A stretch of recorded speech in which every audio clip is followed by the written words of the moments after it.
greetings, and today we are going to discuss something very serious and very deep rooted in Indian system, caste system, and related to it, the position system. And this is with respect to what happened recently in our country, which is definitely condemnable, and that is shoe thrown at India's Chief Justice, which is Mr. BR Gavai. And this is something which needs to be discussed beyond the Chief Justice as well. I hate to talk about caste personally, but I think there is something deep rooted in Indian system which we need to take cognizance of as every Indian. Which caste? And first of all, the word upper caste, lower caste, upper class, lower class are already objectionable words which are very commonly used even in the public forum and in the public discussions. And I think the people in the leadership position should at least try to avoid using these words. Having said that, let's get into the background of what just happened. And this is not the first time that any Chief Justice has really faced such kind of humiliation, but this is a kind in itself for that matter. We all know that Chief Justice BR Gavai, after he was sitting as in a bench for some discussion, had to face this humiliation from, I think, Mr. Kishore, and he threw the shoe. Luckily, the shoe did not really touch, but that is not a big deal. But what is very disturbing is the statement that was made by Mr. Kishore, which is India won't tolerate insult to Sanatan Dharma, which is Hinduism. I think there is a serious problem in discussing Sanatan Dharma and Hinduism. I'll probably take it on another day to discuss this matter itself. But who is he talking about? I mean, what is India for Mr. Kishore? That is also another discussion. What is India for an Indian? So I think let us not take this statement very lightly, as Mr. Kishore is not a representative of the country, and Hinduism itself is not a representative of the country for that matter. And likewise, Sanatan Dharma is not the representative of the country. Now, what happened in this incident also talks about something deep rooted in the country, which is about the caste system. We know that right now we have Mr. Gavai as Chief Justice, and I'm sure his route to becoming Chief Justice wasn't easy, knowing that the judicial system is highly upper caste. Sorry to say, use the word upper caste because I need to convey something which you all understand. But let's say the privileged caste, and then having Mr. Gavai as coming from an underprivileged caste or lesser represented caste, it is already a big milestone, as we also talk about having our woman and president in the country from a tribal background. But I'm sure the path to this position has not been easy for any of these big leaders who have reached there. And that itself is a process which we need to appreciate and also work upon and discuss a lot, as there must be majority of the people who must have humiliated these people while in the ranks and while they were working right from day one uh, to reaching the top position in the country. But at the same time, there may be few people in their own circles who may have really understood the disease we carry in the country about caste and may have supported them. So let us not, first of all, talk about India as in the way Mr. Kishore has presented as everyone, but I think society has always good and bad people. So if you look at any institute, any government organizations, and you start talking about where does our caste system play a huge role, it plays from primary education. When a child gets beaten because he drank water from the teacher's pot, when a boy gets beaten because he drank water from the temple tap, we are seriously infected not only by the caste system within the so-called Hindu religion. We are also seriously having religious discrimination in the country. So it's not only about Hindu versus others in this country. By the way, it is about within Hinduism also. There is this Brahmanical disease, I must say. I will prefer to use the word disease. Like patriarchy is a disease, caste is a disease, which is not going. It is in fact an epidemic, endemic to the system also, and it is so heavily ingrained in our blood and I will say in our veins that it's difficult to really throw it overnight from people's mind.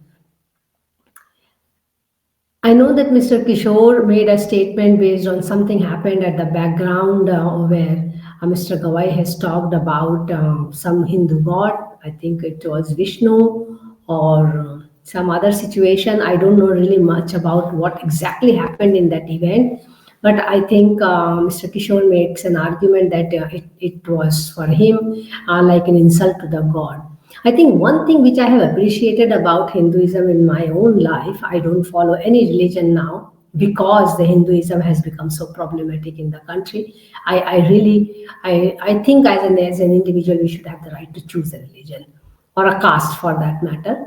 But having said that, what the only thing I like about Hinduism is that it is open to evolution and it is open to criticism.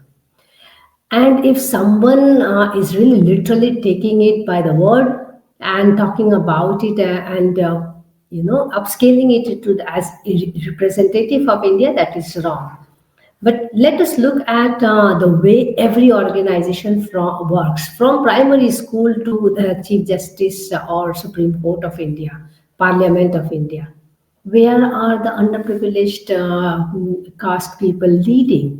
You look at IITs, you look at IIMs, you look at NIITs, you look at NIDs, you look at, I'm talking about educational institute where I get personally involved. You look at municipal corporations, you look at bureaucrats, you look at CBI, you look at RBI, you look at ED. Where are the upper positions held by the underprivileged or unrepresented or lesser represented caste people? There are very few, and even if they manage to make it, it's heavily humiliated, ridiculed by other people.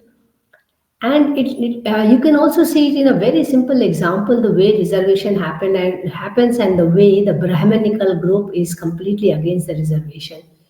And all these things actually sums up to having this kind of animosity with people of unrepresented, misrepresented, underrepresented caste, and something has to be done with the privileged caste in this sense. And I think a lot of education is required among the privileged caste on how to be more accommodative, how to be more tolerant, and how to be more, I will say, respectful to others.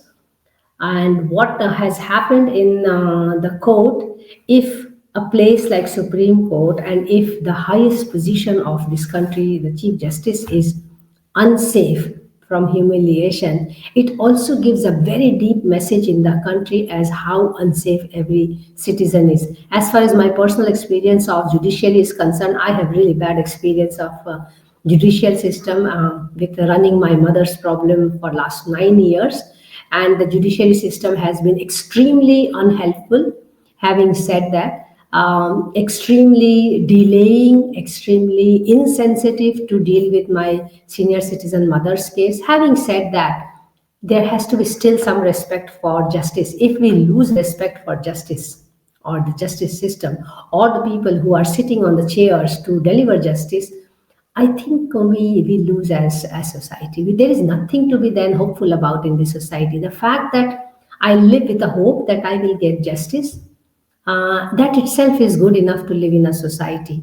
But if the supposedly the most safest or the highest position who is going to deliver justice is not safe, I don't know what should I think about my safety.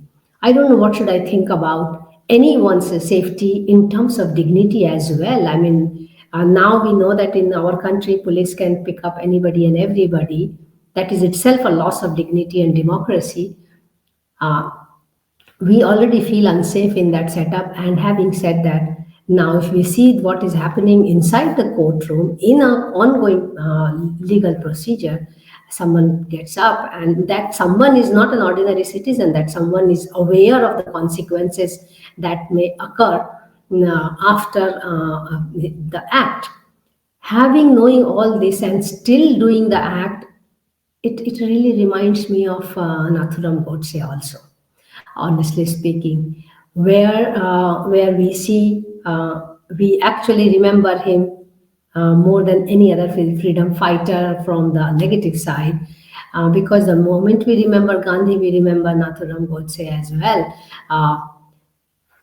I think nowadays people are also these attention seeking. Nowadays people are intolerant to system. They want to express, and in this process, probably now Mr. Kishore made his name in the history. And I'm sure that must be in his back of mind as well, along with, say, I don't think he can save Hindu Dharma or Sanatan Dharma with this stupid act.